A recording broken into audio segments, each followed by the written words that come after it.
Hello and welcome to another GCSE History exam technique tutorial.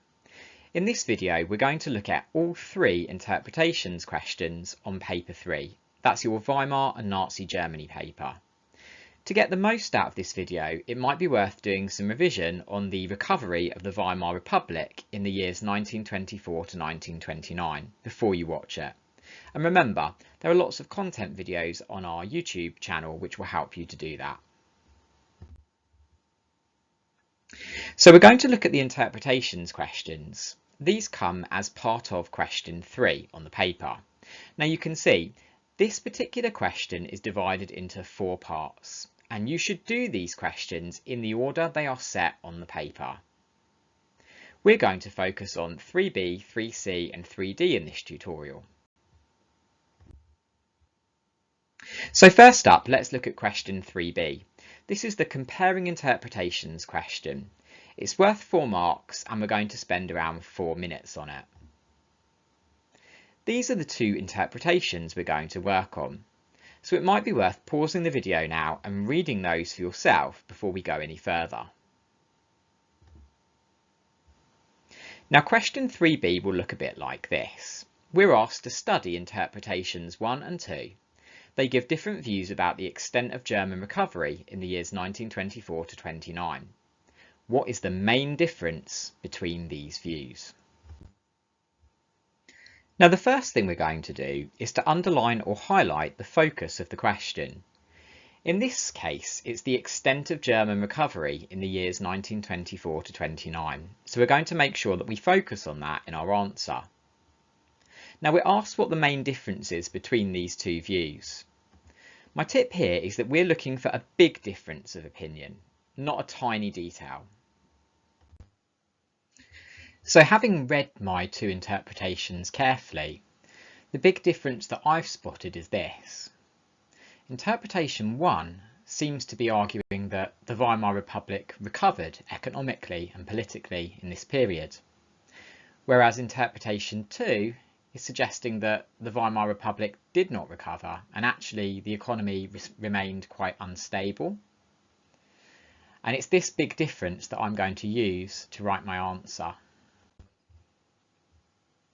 So let's go through the steps to demonstrate a perfect answer to the question. Remember, it's only worth 4 marks, so we're not going to write too much, maybe just 3 sentences or so. Our first sentence has to be a big point, and in that we have to identify what the big difference between the two interpretations is. Here's my big point. Now we'll turn to interpretation 1, and we need to summarise the big view in that interpretation. As you can see, I'm keeping that brief and straight to the point. And now I need to support that with a short quote taken from the interpretation to prove that I'm right. Here's my quote. As you can see, I've integrated it into my sentence so that the whole thing flows naturally. I'm now going to start to compare this to the other interpretation. For this, I'll use the comparison phrase, whereas. Then I'll go through the same process for interpretation 2. I'll begin by summarising it. Again, I'll keep it brief and straight to the point. And once again, I need to support that with a short quote from the interpretation. Here it is, and this brings my answer to a close. Now we can move on to question 3C. This is an explaining interpretations question, worth just 4 marks, so we'll spend only 4 minutes here. The question will always be phrased in the same way. You're going to be asked to give one reason why the two interpretations give different views. Now the first thing I'm going to do is underline the focus of the question.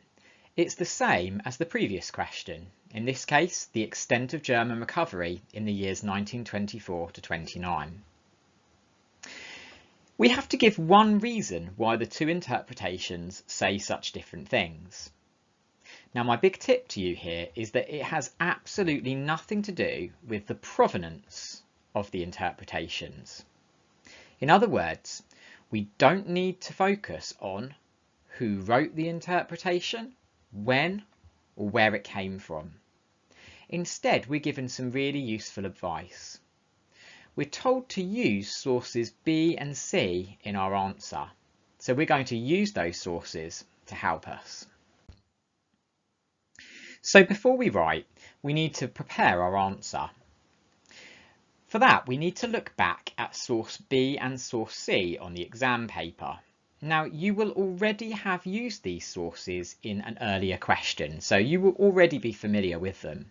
And what we need to do is to link both interpretation 1 and interpretation 2 to one of the sources. Now, in this case, interpretation 1 is all about how the Weimar Republic became more politically stable, and it talks about how the extreme parties lost seats. Now, that matches rather nicely with source C, which shows that the Nazi Party dropped seats in this period. The other interpretation, interpretation 2, talks about how the economic recovery was quite unstable. And that matches really rather nicely with source B, in which Stresemann is speaking about how Germany's economic position was like dancing on a volcano. And in the exam, it will always be this way. One of your interpretations will match with each of the sources. When you've linked them in this way, then you're ready to write your answer. So let's put together a perfect answer. Again, we don't want to spend too long on it. It's only worth 4 marks, so we're going to write maybe 3 or 4 sentences. We start with a big point, and the big point is always going to be the same, so you need to learn this off by heart. We're going to write that the interpretations differ because they place weight on different evidence. Then we'll go through a process. We'll start by summarising interpretation 1. We'll try and keep this brief and straight to the point. Then we will link interpretation 1 to one of the sources. In this case, I've linked it to source C.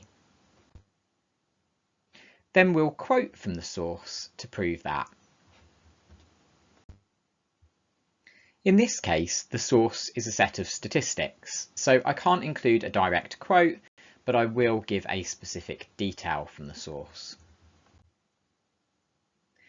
Then we're ready to start our comparison. So we'll use the word whereas. And we go through that same process again. We summarise the other interpretation, keeping it brief.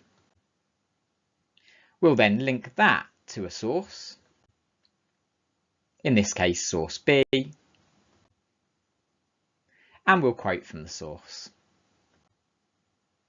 Again, keeping it fairly brief, and our answer is complete. And now we're ready for the final question on the paper. This is question 3D, and it's an evaluating interpretations question. It's worth 16 marks, plus a further 4 marks for spelling, punctuation, grammar, and specialist terminology. So we need to allow at least 25 minutes to write this answer. Now, the question will always be phrased in the same way. We will be asked, how far do you agree with interpretation 2? As you can see, the first step is to underline or highlight the focus of the question, and it will be the same focus as the previous 2 parts. So in this case, the extent of German recovery in the years 1924 to 29. Now, there's a very important instruction that we're given here. We're told to explain our answer and that we must use both of the interpretations and our knowledge of the historical context.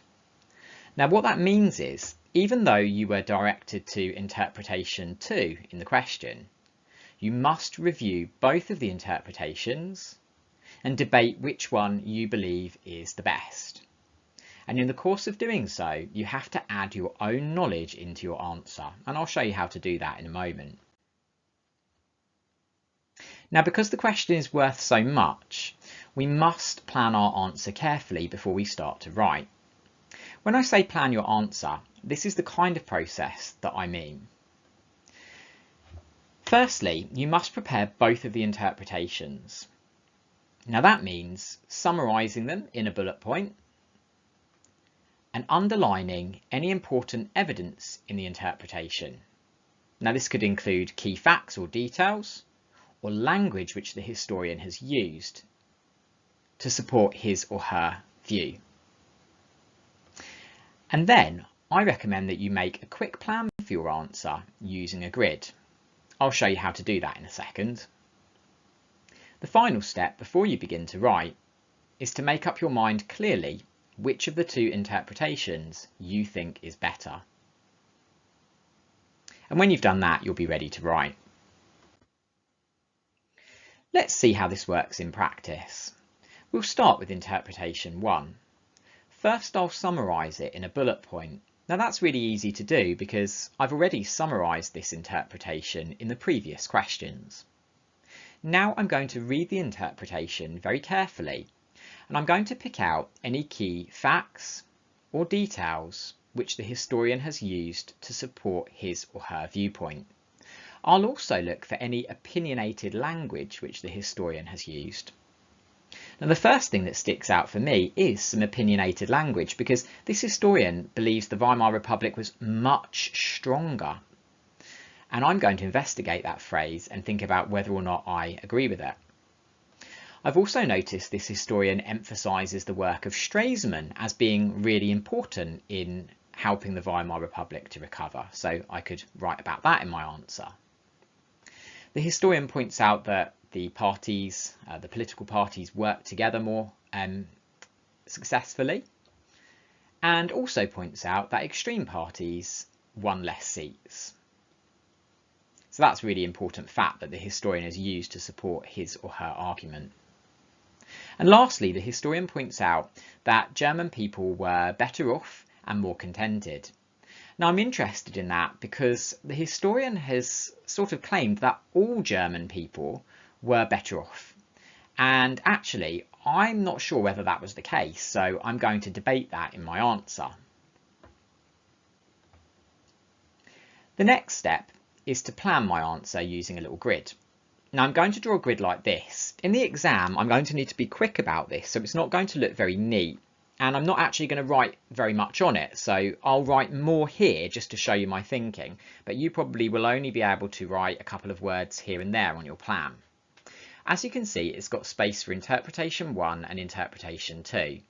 On one side of my grid, I'm going to try and put any points or evidence that I have to support this interpretation. And on the other side, I'm going to try and make some points or evidence that can show the interpretation has weaknesses or limitations. So for and against, if you like. Let's look first at the support side. The first piece of evidence I've got here is that I know there were less coalitions in this period, so that suggests that government was more stable. Secondly, I know quite a lot about the role of Stresemann and his work in making the Weimar Republic more stable. So I'm probably going to write about his new currency, his work on the Locarno Pacts and the League of Nations. I also know that there was improvement for some people in German society. For example, female employment went up. And I'm also going to write about rising wages in some sectors.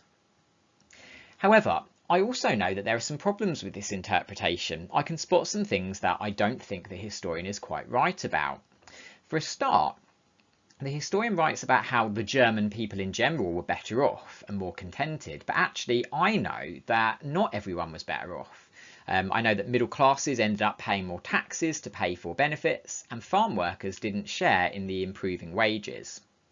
I also know that women's wages continue to lag behind men's, so perhaps they weren't comparatively as well off. And lastly, I've noticed a really big gap in this interpretation, because the historian doesn't mention at all the Dawes Plan and how unstable the economy was because it was based on American loans. So I think that's a really significant thing that this historian has left out. And I'm going to use that in my answer to criticise the interpretation. And now I'm going to turn to interpretation 2 and prepare that in exactly the same way. So I'm going to summarise it, and then I'm going to start picking out key facts and details which the historian has used and any opinionated language. So in this particular case, the historian has agreed that Germany did become wealthier, but also points out that that wealth was not stable. It was built on quicksand foundations. The historian has written about the American loans upon which the German economy was dependent, and I've got some knowledge about those, so I'm particularly keen to write about that. The historian also points out that there were some areas of the economy that didn't really benefit, like the fact that unemployment remained high, and that although big businesses did well, some smaller businesses really struggled. Now I'm going to go back to my grid and I'm going to fill that in. Again, I'm looking to make some points that support the interpretation and some points that show that the interpretation is wrong or weak in some way. I've got quite a lot of evidence to support it with, actually. So I know that the Dawes Plan gave Germany loans and this created an economic boom, but this was unstable because that money could be withdrawn. So I'm going to explain that in my answer. I also know that there was increased prosperity in some areas of industry. I know that industrial output doubled in this period. And I also know that unemployment continued to be a problem in some areas, particularly in professions like medicine. I'm also going to try and point out a weakness of this interpretation, and I'm finding that difficult because actually I think this interpretation is pretty good, but I have spotted one weakness. This interpretation focuses almost entirely on economic stability, and it doesn't really comment at all on political stability, so it sort of misses that bit out, and so I think that's a weakness. Now I'm almost ready to write, but I now need to decide which of the two interpretations I think is best. To make that decision, I'm going to look closely at my grid and I'm going to decide which is the biggest limitation.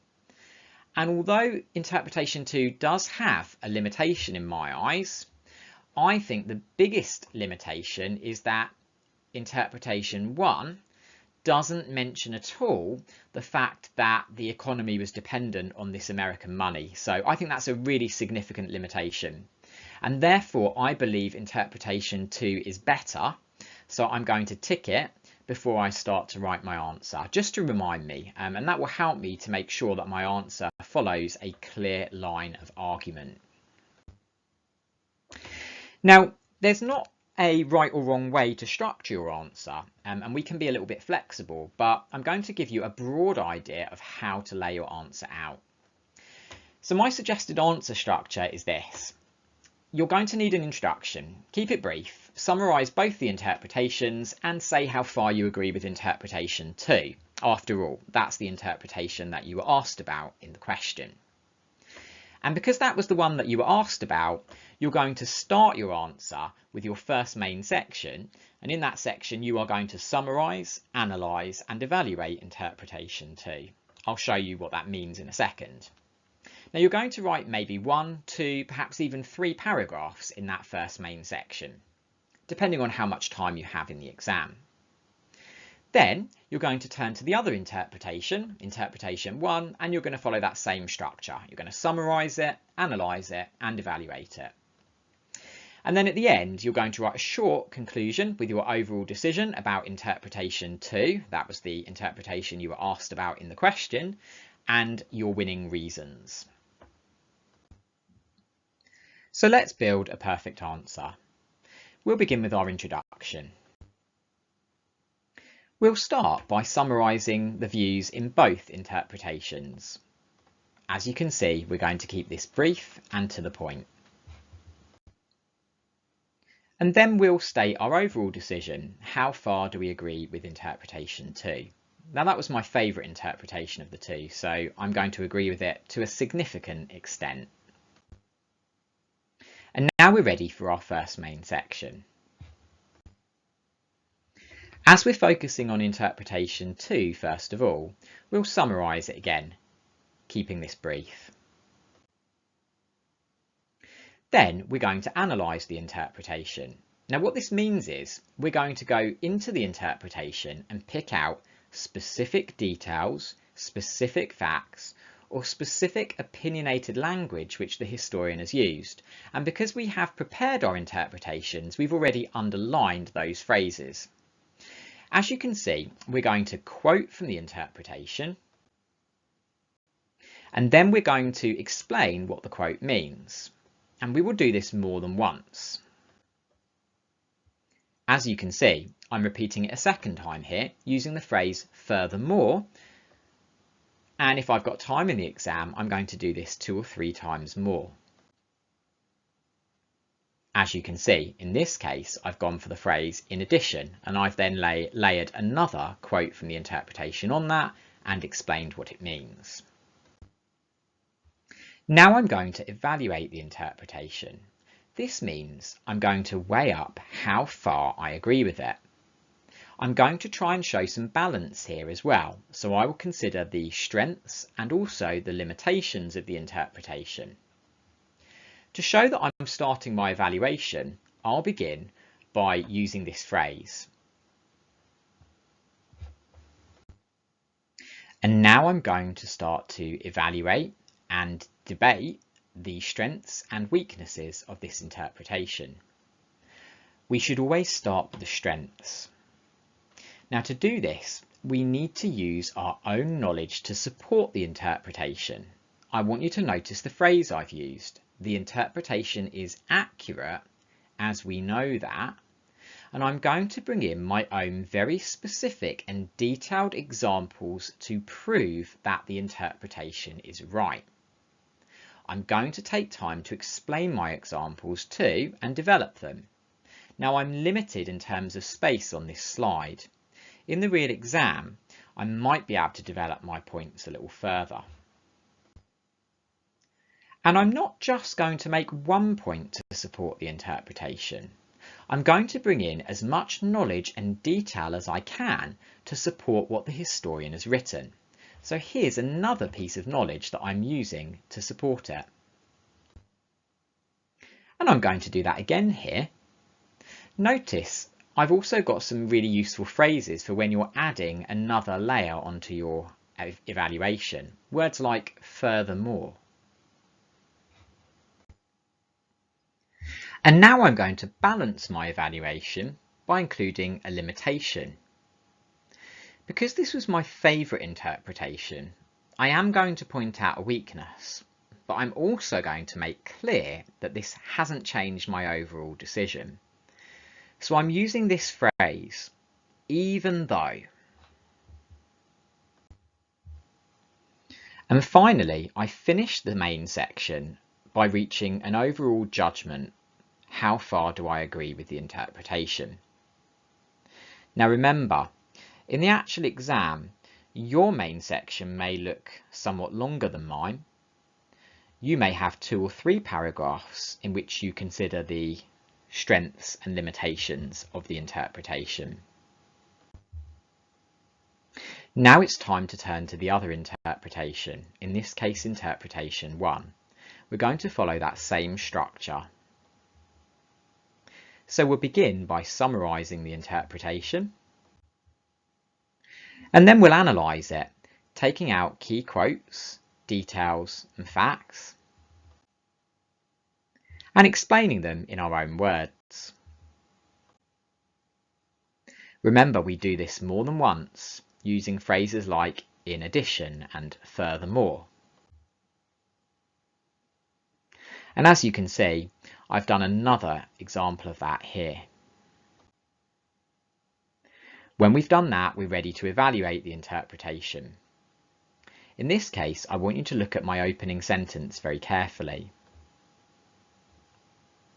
The question asked me to focus on interpretation 2, so I'm going to link back to that now.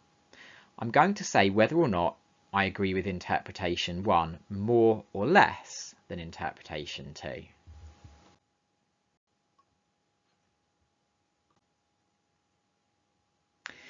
And then I'm going to start my evaluation. Again, I'm going to try and be balanced here. I'll start with the strengths of the interpretation, followed by the limitations.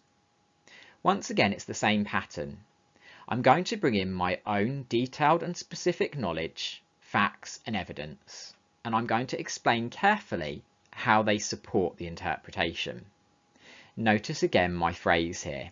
The interpretation is partly accurate, as we know. Once again, note we're going to bring in more than one piece of knowledge in order to support the interpretation, and we'll explain our examples fully. And now I'm going to balance my evaluation by bringing in some of the limitations of the interpretation.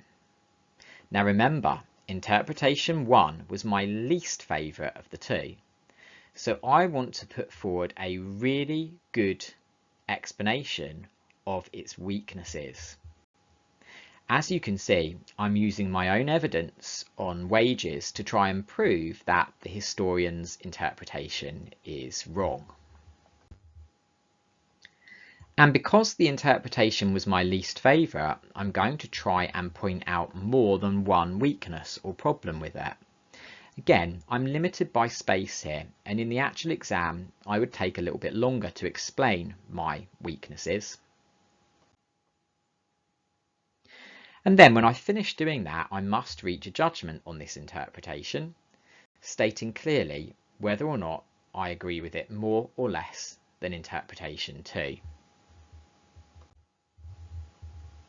Now my answer is nearly complete. I do need a short conclusion. First, I'll start with a clear overall decision. This should be fairly straightforward. It should be exactly the same decision that you made in your introduction. If it's changed, then something's gone wrong. And then you give your winning points. These are the very best reasons you have to prove that your decision is correct. And when you've done this, your answer is complete. Now, if you'd like to have a go at that technique yourself and consolidate your learning here, here's another evaluating interpretations question which you could try. Don't forget, there are lots of other tutorials on the other types of exam question on our channel. If you haven't already subscribed to the channel, please do. And if you found this useful, don't forget to like it.